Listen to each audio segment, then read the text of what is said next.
Mulit-muli, ako po si Captain Julito D. Pison Jr., Artillery, Philippine Army, Operations Officer ng 10th Field Artillery Battalion.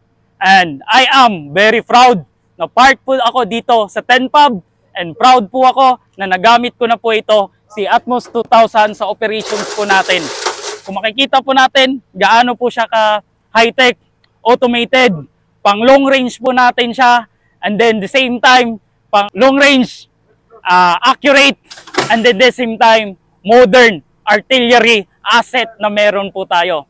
Hindi lang po modernong kagamitan, kundi competitive at saka competent na mga gun crew natin, and of course, officer. Kasi dito sa 10 Pub, lahat kami taas noo na sinasabi, we are capable, we are prepared, we are always ready, and we are always proud that we are part of the 10 Pub Rolling Thunder Battalion.